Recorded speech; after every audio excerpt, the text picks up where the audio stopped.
microphone checker, microphone checker, microphone checker, microphone checker, microphone checker, microphone checker. What it is, world, it's the one and only Joshua Gunn. You are in tune to Mic Check Media. Red Eyes the Lifestyle. Peace. Hey, yo, what up? This your man, Kendrick, Mic Check Media. Man, we going into an awesome new series. We spotlighting independent artists, man, whether it's hip-hop, R&B, whatever genre it is. And first up on deck, man, is none other than a great, great hip-hop artist, none other than the brother Joshua Gunn. What's going on, man? What's up, my brother, man? Thanks for having me on, man. I appreciate the chance to rap with you. Oh, no doubt, man, no doubt. So basically, man, you know, you've been in the game for quite a while now, man. Actually, as you know, as early as 9 years old, you know, entering talent shows. Yeah. Definitely. Yeah, man. I've been doing this my whole life, man. So you're definitely right about that. Oh, yeah, no doubt. So what were, you know, some of the influences that drew you into the game of hip-hop, man? You know, I always have to start the story off with my older brother, man. He, my brother is 6 or 7 years older than me, 6.5 years older than me, I guess. And, you know, when I was coming up, when the other kids in my neighborhood were, you know, listening to whatever it may be, Criss Cross or whatever the popular hip-hop was for kids, you know, my brother also exposed me to, you know, the likes of, you know, Raekwon and Wu-Tang and Nas and AZ and you know, what I would consider golden era hip-hop music, you know what I mean, right around that 1994 era when Outkast first came out and, you know, soon after that, Reasonable Doubt was coming out. And, you know, my brother, being that he was like my best friend at the time and we shared a room and, you know, when he got his first car, I'm the first person to ride in the car with him, I think hip-hop was just always present, you know what I mean? And I was listening to music that was at the time probably more mature than I should have been listening to, but, you know, I was just amazed. I was just amazed by it, man. And at a very young age, I knew that I wanted to perform, and I wasn't, you know, quite sure what type of performance I wanted to do. I always enjoyed entertaining people and being, you know, on stage or in front of people, and you know, being that I was surrounded by the hip hop thanks to my brother, I think that just, you know, it just was a natural progression for me.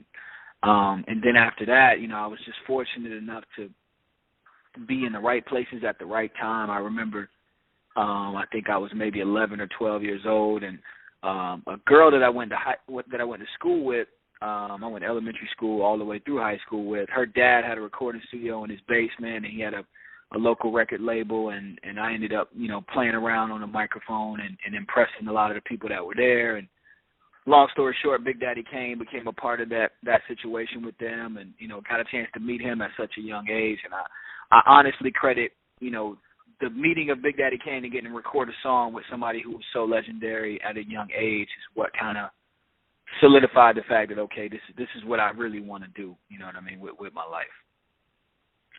Oh, I mean, that's major. Big Daddy Kane, man, considered, you know, if not, you know, one of the best. I mean, that could be argued, you know, that could be argued. That would be an argument all day, you know, who's the best as far as right. lyricists. But, I mean, he's definitely in the top, you know, top tier, man, of lyricists. And that's just a great, you know, acumen on, you know, for yourself, man, to even be, you know, at such a young age, man, brought in under his tutelage, man. I'm sure you probably learned quite a bit from him. Man, I learned so much from him, and you know, I was more so impressed because, you know, he's from a whole nother era than even, you know, even at that age, he was still from a whole nother era than I was in. And,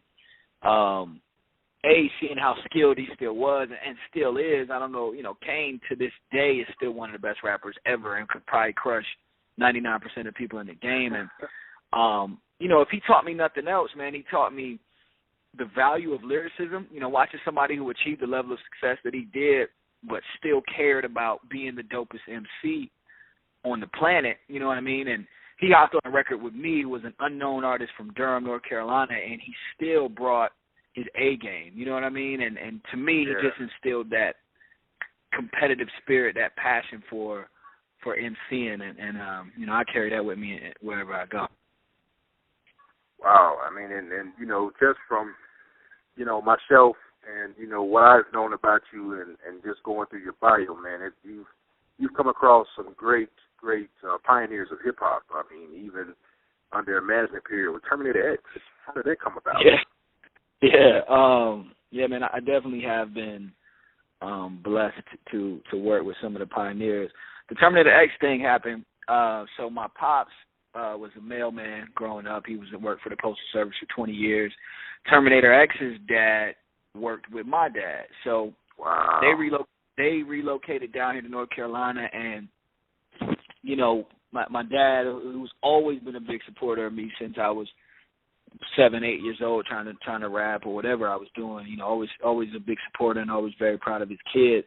I guess they just got to talking at the job one day, and Terminator's dad said, "Oh, well, my son is Terminator X from Public Enemy," and the rest was history. I had a tape that I was making, a couple of my homeboys, and sent the tape to work with my dad, and next thing I know, I get a call from Terminator X saying that he wanted to work with me and manage me, and man, it was just incredible. It literally changed my life to this day, just being around him. And, I remember he took me to the Smoking Grooves tour with him, and, I got to meet Wyclef and Maya at the time. I had a big crush on Maya like everybody else. And who did? Right, you know what I'm saying? It was just crazy, man, and I thank him every day for what he did. I mean, situation didn't really materialize the way we wanted it to, but like you said, man, just being able to be around those types of legends is a blessing, and it's definitely contributed to the artist that I became. Oh, yeah, definitely. Now, would you say, I mean, even though, it didn't materialize or, grow into something huge, even being under that tutelage, would you say that prepared you for where you are right now? Definitely, man, and I think what was dope about it was, it was a learning experience for me, and I learned so much about the industry. And around that time period, that's when the industry was shifting somewhat. So, with Terminator, it was, in his era, it was more so having the right talent and knowing the right people were the keys to the game. So if you were dope and people could see that you could rhyme or whatever it is, or you could sing, and you knew the right people, that was the period where people were getting deals off auditions, or demo tapes.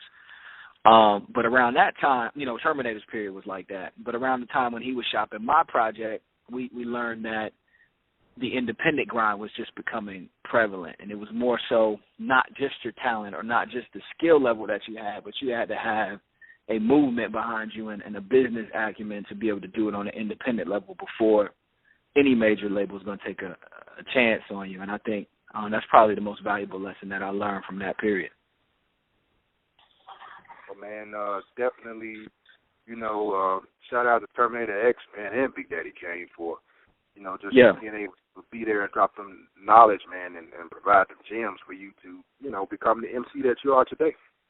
For sure, man. It was, like I said, man, it's a blessing, man, to be able to have, just to say that, I had those experiences, man, and to know that those guys, if I ever was to reach out to them for anything, you know what I'm saying, that we have those types of experiences in common, and I know we can get back together and rock if the time comes.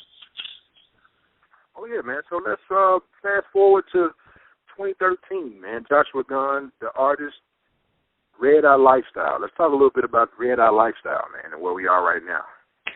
Yeah, so Red Eye Lifestyle is it's a concept that myself and one of my frat brothers actually came up with, and we were in Vegas actually for a birthday party celebration type thing, and we were just kind of talking. And at that moment, my music career had kind of stagnated. I had just graduated from school. I think I was on the way to graduate from college, and I was thinking about entering the professional world. You know what I'm saying? And my frat brother was like, "Man, so what's up with the music?" And we talked about the amount of time and the energy that is required to achieve that dream, and in fact that I'm basically gonna have to work at the same time and work 2 full-time jobs, and we're gonna have to hit the road, and we're gonna have to bang it out. And we just started talking about Red Eye was actually, and a lot of people hear Red Eye Lifestyle and they automatically think about airplanes. And I have people send me gear sometimes. They say, "Yo, I put this shirt together for you, and it's got an airplane on it because, you know, Red Eye Light. But it's really not a reference to, like, Red Eye flights or anything like that. It's actually a literal reference to the fact that you got to sacrifice so much sleep and so much relaxation time that you're really walking around with red eyes all the time. And you know, a lot of times you'll see me and I've got shades on, and people are like, why you got shades on all the time? And it's literally because to achieve any type of success in this music industry and in the climate that it is today, you got to put so much time in it. You got to invest money in it on your own. And, you know, a lot of times we're working 2 or 3 jobs at the time just to create an album.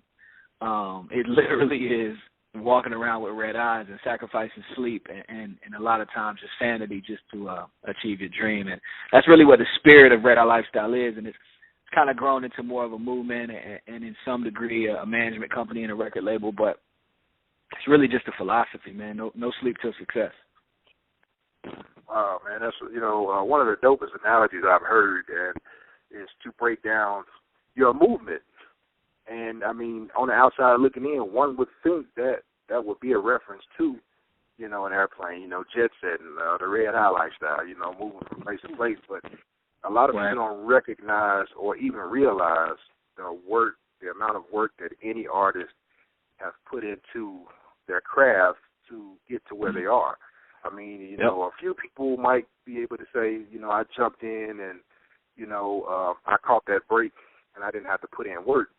But most of the artists that I've come across and talked to, man, they have to put in work, and that is a daily struggle. You know, to make you're right, man. You're right. You got to, because, I mean, easy come, easy go, man. A lot of people, there are artists every single year who get that quick, easy shot. You know what I'm saying? And they get in the door based around, and nothing against them or anything. I mean, for the most part, 99% of people who get in the game easily, they get out of the game just as easily. You know what I'm saying? Right. So, I mean, that was never my aim, and it works in my detriment sometimes, man, because I'm so passionate about the art, and I'm so hard-headed in terms of sacrificing what I believe in, and, you know, I've always been a type, even as a kid, like, people wanted me to be, you know, a gimmick rapper as a kid. Oh, you're 13, you're 12, you know, you need to be a gimmick rapper. I just never wanted to be that type of artist, man. And you know, some people say it's foolish, but longevity has always been my aim. Yeah, man, and you know, you look back and there are so many, as they say, one-hit wonders, man. And you know, I remember XXL magazine. They had the milk carton. Where are they now, man? They don't do that no more. They don't do the milk cart no more. Oh yeah. They still do the milk cart, man. And you know, nobody wants to be one of those casualties, man. And that's just one of those things, man. You make the milk cart, man. You know, hey, your career was pretty much one hit a quitter. Right. Yeah, and you gotta. I mean, to me, that would have to be the worst type of success, man. And trust me, I got homeboys all the time who are like, yo, just make one, you know, stupid-ass jingle-type song, and you can perform that for the rest of your life and get paid. And, you know, for people who don't do music or don't do art, they think that's the plan, right? If you just make that one-hit record, you're good. You know what I'm saying? You set for life. But a lot of times, in my opinion, that would be the worst type of success to have, to make it all the way to the top off one record and then crash to the bottom. You know what I'm saying? I think that would be That's devastating, man. If you go, I mean, you get a number one record, and then the next year you got to go back and live a regular life. That's devastating. More devastating than, you know what I'm saying? Like, more devastating than gradually working towards something, man, and achieving it slowly. I just think that meteoric rise, man. I don't know. That's not the type of success that I envision. Exactly, man. And then you know you see it today with some of the artists, you know, from classic era, you know, who might have only had just that one hit, man. When they, you know, go on stage and do these tours, man, they might be able to get up there and give them 2 songs. You know? Right. And I can't imagine what the check would be for something like that, you know. It's not gonna be. It's gonna be a check, but it ain't gonna be. You know, you're not gonna be able to sustain a lifestyle off of that. You're gonna still have to go home and do whatever else you was doing. And I don't know. I guess it's a trade-off. Everybody has different goals and what they want to achieve. For me, I want to have catalogs and catalogs worth of music to perform when I'm 40 or 50 years old doing my throwback Soul City, those Soul Town tours that people do. I want to be able to have it. I want to have like a catalog of records to do, man, and we're working towards that, man. I think we're gonna achieve that, and I'm excited about the new music that I have. Oh yeah, definitely. Let's go right into let's talk about the new project, man. Broken Glass Half Full. Yeah. So that's the new project, man. We were in the midst of dealing with a lot of issues with trying to break into the industry, and was fortunate enough to get in a situation with MC Light and James DuBose, and doors were kind of opening for me, but running into the typical frustrations of a lot of the things that I talked about, right? People wanting me to do a certain type of music or be a certain type of gimmick just for, really for their interest. None of it was for my interest. You know what I'm saying? A lot of people that I encounter want me to do certain type of records, and just for the interest of their brand or their movement. But it got to a point where it was really frustrating for me, man. And I did a project, Faithful Struggle, last year that I was really proud of, but I wanted to make an album that spoke more to my city, where I'm from, and less of the the struggles of because I think struggles are inspirational. I think Faithful Struggle was great, but I wanted to make a project that was less about the struggles of a starving artist and more just about life in general and who I am as a person, and something that speaks to my life in all aspects of my life, not limited to the type of artist that someone else may have wanted me to be, but just the artist that I actually am. And I linked up with a production team called A-List Productions in the process, and we initially started off working on what we thought was going to be a mixtape, but it just materialized into something that was truly remarkable. And that's how we got to Broken Glass Half Full, which is a pretty heavy concept album, which is the type of album that I've always wanted to make. Wow. Okay, no doubt. So let's talk about some of the tracks. What can we expect from Broken Glass Half Full? I mean, I know you as an artist, and from previous music, Faithful Struggle. I mean, just great all around. Hip hop, and what I feel, personally, what the game has been missing. I mean, because you got a lot of redundancy in hip hop, a lot of the same. You see the same qualities in 10 different artists. Right. Right. Yeah. It's saturated, and right? And that is the most, what you just said, and I'll get back to the question in a second about that. What you just said is the most frustrating thing about trying to make it in music, man. Is every place that I go, you sit down with executives, right, or you sit down with people who have the opportunity to put you, in a space that you've always dreamed about, and the first thing that comes out of their mouth is, why don't you make a record like such and such, or why don't you do, if you were just to do this one song that sounds like whoever, you know what I'm saying, you would be on, and that's how we got in the state that the game is now, and everybody basically sounds the same. You know what I'm saying? Right. And it's the executive's fault because they're investing money, right? And I understand that. And they want to invest in something that they feel is a sure thing. So if they see Drake has a #1 record, and then they see another light-skinned artist like myself walk into their office, they're like, oh, shit. I'm sorry, I don't know if we can curse on this, but they're like, yo, they're like, if you just make me one record that sounds like Drake, we good. You know what I mean? And then and Drake even said it, every song sounds like Drake featuring Drake. Because it's not the artist's fault. Every artist has a dream, and a lot of people get forced into situations where they end up sacrificing what they believe in because there's an executive in their ear saying, yo, if you make this type of song, I'll give you X amount of dollars. You know what I mean? And right. we end up with a game that sounds extremely one-sided, man, and I don't know. It's a shame, and I never wanted to be a part of that. And I think with Broken Glass Half Full, it is by far, leaps and bounds better than anything that I've ever done. And it's because for the first time, I was able to make the album that I wanted to make. And not that I love my past work. To me, Faithful Struggle is a deeply personal album. I love it. My work before that was the same way. But this project, it's just leaps and bounds ahead. It's got the personal side to it. It's got more of a fun aspect to it. The production is much more detailed and much more. There's layers to the production.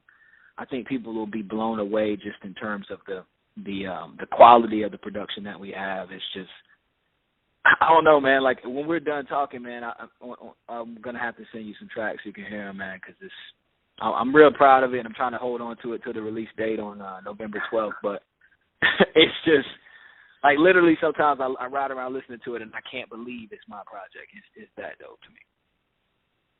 Man, and I've been waiting. Once I got the email, with the movement and the project that was coming, I must say, man, I've definitely been thirsting for it and waiting for it to drop, man, because I love your music already.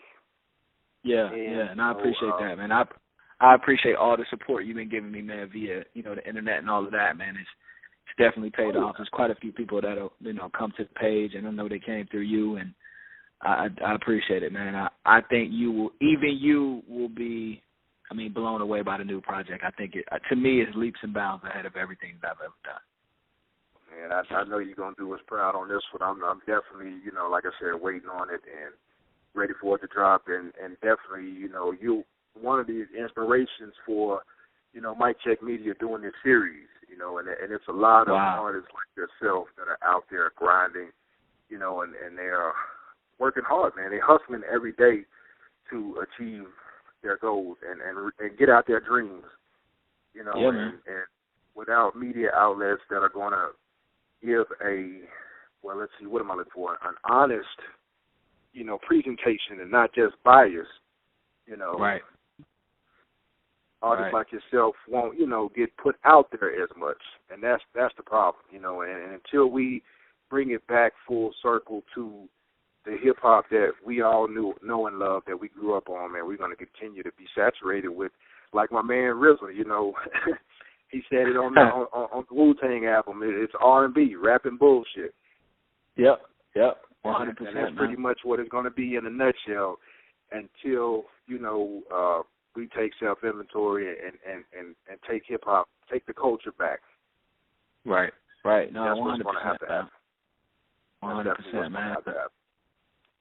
Yeah, man, and like I said, man, I appreciate what you're doing, man, and this is huge what you're doing, man. It may not seem, at the moment, it may not seem like something major, but just you giving artists like myself and independent artists the spotlight to discuss their project and a platform to share it with the world, that's big, man. I'll never take that for granted. Oh, yeah. Hey, man, we definitely appreciate you taking the time out to even interview us and talk about the project. So let's give the fans, man, the full rundown, the title, when it's dropping, where they can find you on social media, because that's definitely important. Yeah, for sure, man. My Twitter is @JGunnIsBetter. That's 2 N for Gunn, so JGUNN is better. The album drops 11/12/13, November 12, 2013. It's entitled Broken Glass Half Full. It'll be available on iTunes, Amazon, Google Play, all the digital media outlets. We will also, for everyone who registers on jgunmusic.com, you will get the album for free the week before in its entirety. So everybody's checking it out. Go to jgunmusic.com, just register. You get a link to the album the week before it drops. The album release party will be November 15th in my hometown in North Carolina. Immediately following that, we're going to have some tour dates for the winter, Atlanta, D.C., New York City, Dallas. We got quite a few shows lined up after that, and just getting the band back on the road and, doing shows the way we do, man. So, everybody stay tuned. J Gunn is better on Twitter. J Gunn is better on Instagram. jgunmusic.com. Broken Glass Half Full, 11/12/13. Red Eyes the Lifestyle.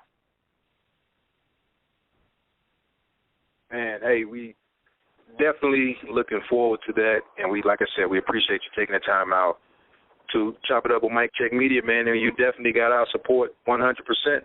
Broken Glass Half Full. You heard it first, Mike Check Media. My man. Appreciate you, bro. No doubt. Hey, this your man, Kendrick, signing off. Peace. Peace. So long now since I've seen you. It seems